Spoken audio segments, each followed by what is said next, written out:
French President Emmanuel Macron was slapped by a French voter.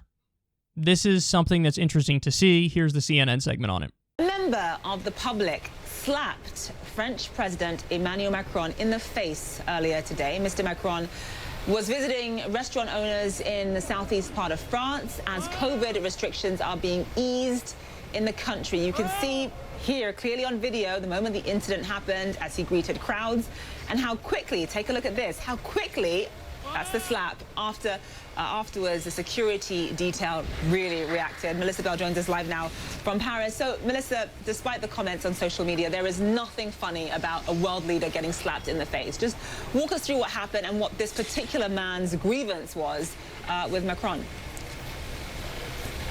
The video has, of course, Zain, as you'd imagine, gone viral, and of course its violence is part of that. And if the two men that are now in custody face a possible fine, a prison sentence possibly also, because, of course, he is someone invested with the power, the authority of the state in him, and that carries a hefty fine and possible imprisonment. But it is an act of violence that's been widely condemned. Look, Emmanuel Macron has faced over the last few years a lot of criticism. The yellow vest, you'll remember, for a couple of years. His handling later on of the coronavirus crisis. More recently, he is a divisive character here in France. At the moment, next year's general election looks pretty tight. About 41% of the French approve of him, but those that disapprove fairly strongly. And of course, that is a worry for Emmanuel Macron. I have to say, Zain, and it's important to note that the political class in its entirety is gathered around the French president. This is what the French Prime Minister had to say about the incident shortly after it happened. Je vous en remercie. Faisant suite à l'agression dont a été victime le président de la République, simplement pour indiquer à la représentation nationale, j'en suis sûr tout à fait solidaire, qu'à travers le chef de l'État, c'est tout simplement la démocratie qui est visée. La démocratie... Both right and left also condemned the act of violence, Zain. But this was meant to be the beginning of a charm offensive. Looking ahead to next spring's crucial presidential election, for the time being, Emmanuel Macron's team cannot have considered that it's gone off to a good start, Zain.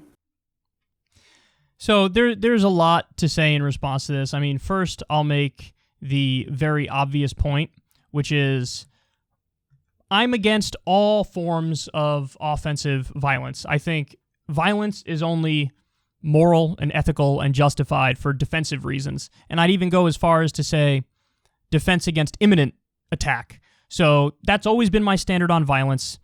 I've never really wavered on that. This obviously violates that principle. But having said that, this is the most French thing of all time. And it speaks to a broader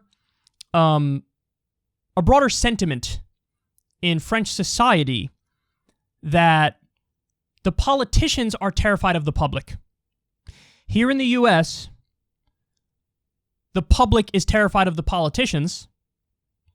There in France, the politicians are terrified of the public.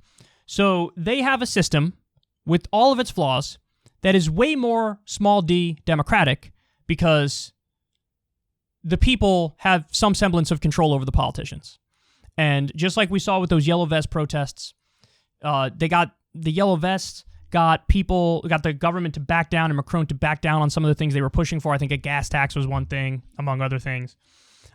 They really get to the street. They did some protests recently where they dumped like pounds of manure shit or something on the steps of one of the governmental bodies. Like, they do not fuck around with their protests.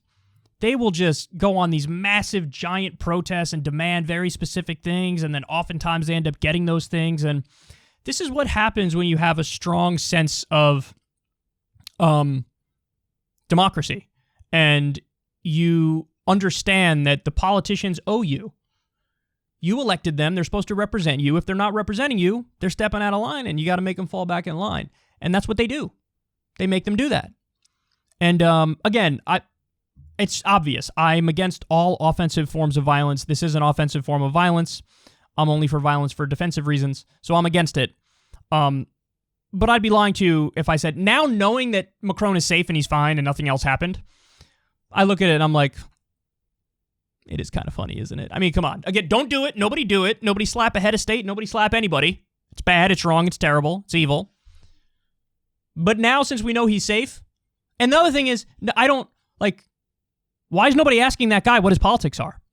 Because Macron is like a centrist lefty, massive corporatist. He's sort of like Obama of France. So what were that guy's politics? Is he far right? Is he far left? What are his beliefs? I'd be very curious to know what that guy's beliefs are and what he says his reason is. But they just seem to be burying that. And of course, there's, the reason to bury that is what?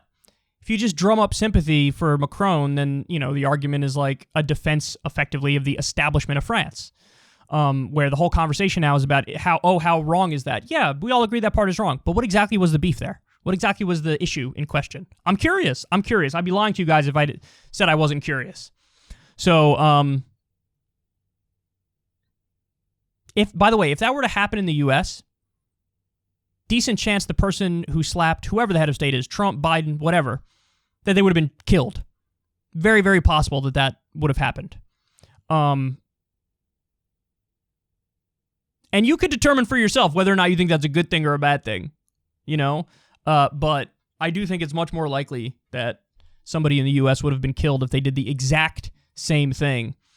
And listen, it really does speak to this bubbling discontent with the establishment and the establishment across the world, the neoliberal world order, the corporate global order is not viewed as legitimate anymore because they're no longer improving people's lives.